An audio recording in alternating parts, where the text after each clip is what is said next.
Hello bachcho, let's see the question. The question say the length of the perpendicular from the point 1, minus 2, 5 on the line passing through 1, 2, 4 and parallel to the line x plus y minus z is equal to 0, which is equals to x minus 2y plus 3z minus 5 is option A square root 21 divides by 2, option B square root 9 by 2, option C square root 73/2, option D 1। First हमको find करना length तो perpendicular में draw किया है from point 1, minus 2, 5 से on the line जो कि हमारे पास हो रही है पॉइंट 1, 2, 4 से एंड ये जो हमारा परपेंडिकुलर है जिसके हमको लेंथ फाइंड करने के हमारा पैरेलल है दो लाइन की हमारे पास एक इक्वेशन तो है x plus Y minus Z is equal to 0। हमारा सेकंड इक्वेशन है x minus 2y plus 3z minus 5 is equal to 0। Firstly I will tell you कि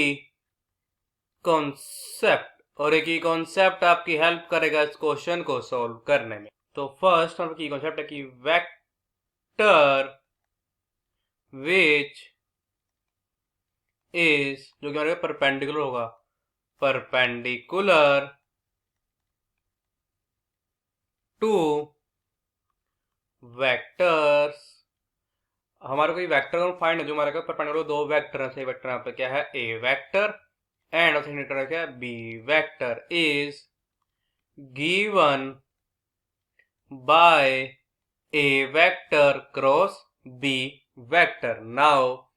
द सेकंड की कॉन्सेप्ट इज सपोज करो ये पॉइंट है ये A, this is our point B. हमारे पे पॉइंट का कोऑर्डिनेट है x1, y1, z1 और पॉइंट बी के कोऑर्डिनेट है x2, y2, z2। अगर हम क्या फाइंड वापस ये हमारे पास जो लेंथ है ए बी मीन जो डिस्टेंस है ए और बी के जो किससे इक्वल होगा, ये हमारे यहाँ पे इक्वल होता है square root of x2 minus x1 इसके कंप्लीट का स्क्वायर प्लस बचेगा y2 माइनस y1 इसका स्क्वायर प्लस पे आ जाएगा z2 माइनस z1 का स्क्वायर। नाउ द थर्ड की कॉन्सेप्ट इज हमको बताया करते जो इक्वेशन ऑफ लाइन होगी, equation of line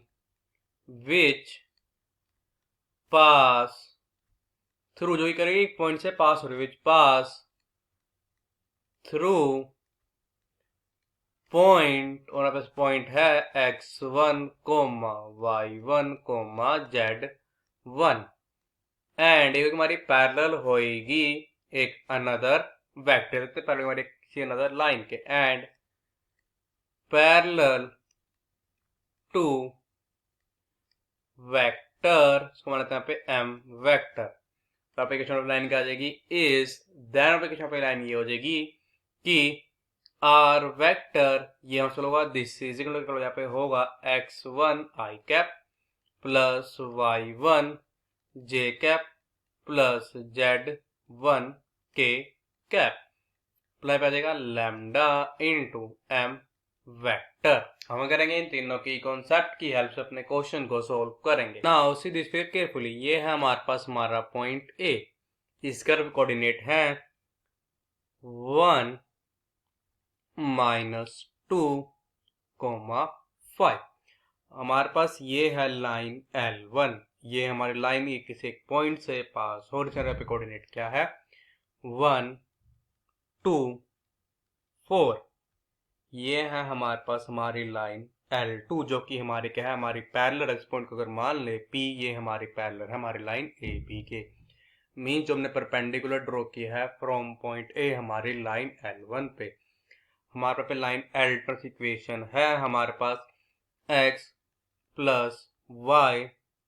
minus z is equal to 0 और ये है हमारे पास हमारी लाइन L3। अब हमारे पास हमारी लाइन जो L3 इक्वेशन के गिवन है ये हमारी लाइन पैरेलल है हमारी लाइन AP के। मीन जो हमने परपेंडिकुलर ड्रॉ किया है फ्रॉम पॉइंट A टू हमारी लाइन L1 पे हमारी इक्वेशन है x minus 2y plus 3z minus 5 is equal to 0। अगर अब देखा जाए ये जो हमारी लाइन L1 है ये होगी हमारी लाइन पैरेलल होगी उस लाइन के जो कि हमारी L2 और L3 दोनों पे क्या होगी, परपेंडिकुलर होगी। अब देखो क्या था, जो हमारी यहाँ पे लाइन थी L2, हमारी इक्वेशन यहाँ पे क्या है कि x plus y minus Z is equal to 0। इसको मतलब हम ऐसे लिख सकते हैं यहाँ पे कि x I cap plus y J cap plus Z के कैप डॉट प्रोडक्ट आ जाएगा इसका आई कैप प्लस जे कैप माइनस के कैप, ये हमारे को होगा 0 के। एंड यहाँ पर जो लाइन L3 थी और इक्वेशन गिवन है यहाँ पे x minus 2 times of y plus 3 times of z minus 5 is equal to 0। तो उसको लिख सकते हैं वेक्टर फॉर्म में यहाँ पे कि x I cap plus y J cap plus z K cap dot product मतलब क्या आ जाएगा यहाँ पे अब I cap minus 2 times of J cap plus 3 times of K cap minus 5 this is equal to 0। यहाँ पे मैं ये मान लूं कि ये मेरा जो एन वेक्टर है किसे इक्वल है, दिस इज इक्वल टू, ये है मेरा इक्वल है यहाँ पे आई कैप प्लस जे कैप माइनस के कैप, इसका cross product with I cap minus 2 times of J cap plus 3 times of K cap. तो आ जाएगा दिस इंप्लाइज दैट ये जो मेरा एन वेक्टर है मेरा लाइन L2 और L3 दोनों परपेंडिकुलर होगा। N vector is perpendicular to line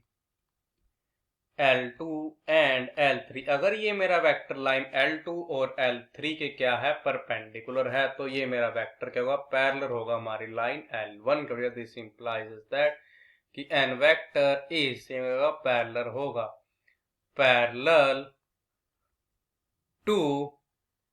line L1। हम फाइंड करते हैं N vector, this is equal to determinant of the matrix whose elements are I cap J cap K cap 1 1 minus 1 1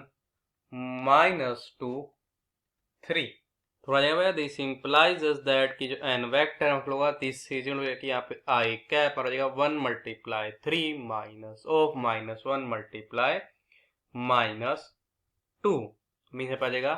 1, मेरे पास जाएगा minus J into 1 multiply 3 minus of 1 multiply minus 1 means हमारे पास आ जाएगा यहाँ पे 4, फिर आप आ जाएगा प्लस के cap into 1 multiply minus 2 minus 1 multiply 1 means यहाँ पे आ जाएगा हमारे पास माइनस 3। तो आ जाएगा दिस इंप्लाइज दैट कि हमारा जो एन वेक्टर है होगा दिस इज इक्वल टू, ये हमारे पे इक्वल आ जाएगा I cap minus 4 times of J cap minus 3 times of K cap. अब जो हमारे पास यहाँ पे लाइन थी हमारी L1, ये हमारी क्या हो रही थी, पास हो रही थी एक पॉइंट से जो कि हमारे पास था 1, 2, 4। तो हमारे पास क्या आ जाएगा अब यहाँ पे कि line L1 is pass through, हमारे कौन से पॉइंट बना रहे हैं, पॉइंट से पास हो रही है यहाँ पे 1, 2, 4 एंड क्या मेरी पैरेलल है and parallel to N vector. तो हमारे यहाँ पे क्या आ जाएगा अब कि दिस इंप्लाइज इक्वेशन आएगी, इक्वेशन किसकी, हमारी लाइन L1 की, equation of line L1 is, वो हमारे क्या जाएगा अपने की कॉन्सेप्ट का यूज कर पे आ जाएगी कि R vector is equals to I cap plus 2 times of J cap plus 4 times of K cap, then हमारे पास आ जाएगा plus lambda into N vector में आ जाएगा I cap minus 4 times of J cap minus 3 times of K cap के। अब देखो ये जो हमारे पास पॉइंट था P, ये तो हमारे किसी पे लाइक कर था हमारी लाइन L1 पे, as point P lies on line L1। तो हमने देखो पॉइंट P क्यों चेक होगा, देखो आपने देखा जाएगा ना, यहाँ पे R वेक्टर में हमारे पास यहाँ पे I कैप का कंपोनेंट है, क्या हमारे पास आएगा वो 1 प्लस लैम्डा, समझ यहाँ पे 1 प्लस लैम्डा, कोमा हमारे यहाँ पे जे कैप का कंपोनेंट पे आ जाएगा 2 माइनस 4 लैम्डा, यहाँ पे कि 2 माइनस 4 लैम्डा, कोमा हमारे से यहाँ पे क्या आएगा कंपोनेंट 4 माइनस 3 लैम्डा, बचेगा कि 4 माइनस 3 लैम्डा। एज देखो हमारे पास हमारी जो लाइन है AP, ये कि हमारी परपेंडिकुलर लाइन L1 के, तो हम यहाँ पे फाइंड करते हैं। सबसे पहले पर डायरेक्शन रेशियो क्या आएगी हमारी AP की, फिर हम इसका यूज करके वैल्यू फाइंड कर लेंगे लैम्डा की। डायरेक्शन रेशियो ऑफ AP, ये यहाँ पे क्या आ जाएगी अब कि 1 प्लस लैम्डा माइनस 1, ये बचेगी लैम्डा, फिर हमारा क्या आ जाएगा 2 minus 4 lambda minus of minus 2, इसे आ जाएगी 4 माइनस 4 लैम्डा, कोमा फिर आ जाएगा 4 माइनस 3 लैम्डा माइनस 5, इसे आ जाएगा माइनस 1 माइनस 3 लैम्डा। और यहाँ पे हमारा डायरेक्शन रेशियो क्या आएगी हमारी लाइन L1 की, direction ratio of line L1 हमारे पास क्या आ जाएगी। अब देखो हमारी ये जो लाइन L1 थी, ये थी हमारी परपेंडिकुलर थी I cap minus 4 J cap minus 3 K cap के डायरेक्शन पे आ जाएगी 1 कोमा माइनस 4 कोमा माइनस 3। अब हम इसका करेंगे यूज की, जैसे कि हमारे पास AP क्या है, परपेंडिकुलर है हमारी लाइन L1 के, AP ये हमारी परपेंडिकुलर है लाइन L1 क्या आ जाएगा, दिस इंप्लाइज अस दैट, हमारे पास यहाँ पे क्या आ जाएगा कि लैम्डा मल्टीप्लाई 1 में से आ जाएगा लैम्डा, क्या आ जाएगा प्लस हमारे यहाँ पे क्या आ जाएगा कि 4 minus 4 lambda multiply by minus 4, 4 minus 4 lambda this is multiplied by minus 4, फिर आ जाएगा प्लस यहाँ पे क्या आ जाएगा कि minus 1 minus 3 lambda this is multiplied by minus 3, फिर आ जाएगा यहाँ पे plus minus 1 minus 3 lambda and this is multiplied by minus 3, ये हमारा इक्वल होगा 0 के। फिर आ जाएगा दिस इंप्लाइज अस दैट कि लैम्डा, फिर आ जाएगा यहाँ पे माइनस 16 प्लस 16 लैम्डा, फिर आ जाएगा plus 3 plus 9 lambda this is equal to 0, तो क्या इंप्लाई यहाँ पे दिस इंप्लाइज अस दैट, अब आ जाएगा यहाँ पे कि lambda plus 16 lambda plus 9 lambda, हम इसे आ जाएगा 26 टाइम्स ऑफ लैम्डा, फिर आ जाएगा माइनस 16 प्लस 3, फिर आ जाएगा minus 13 this is equal to 0, बचेगा दिस इंप्लाइज दैट कि 26 लैम्डा इज इक्वल टू 13, तो आ जाएगा this implies that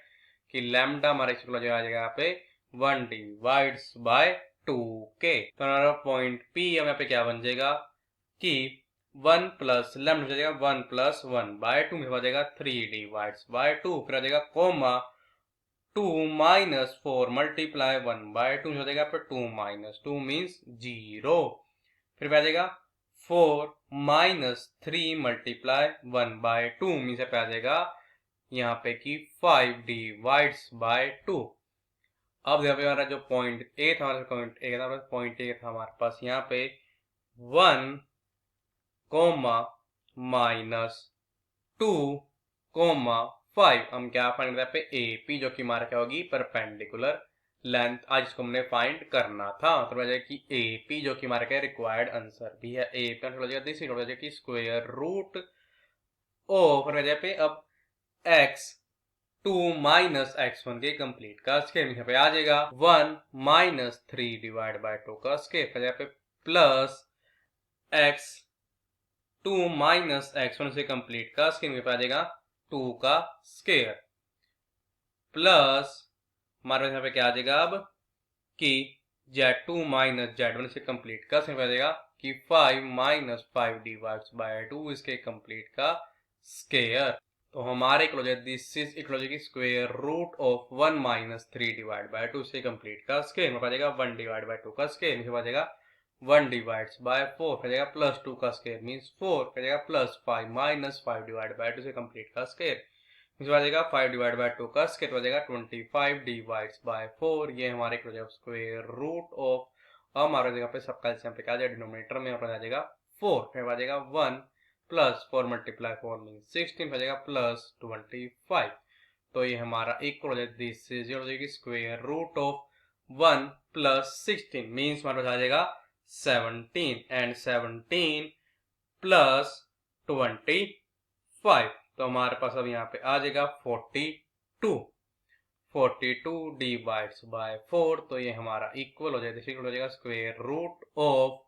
21 divides but value आ गई ये ए पी की। इसका मतलब ये है कि जो ऑप्शन ए है ये करेक्ट ऑप्शन है। So the final answer is option A is our correct option. I hope you understood it well. All the best. Thank you.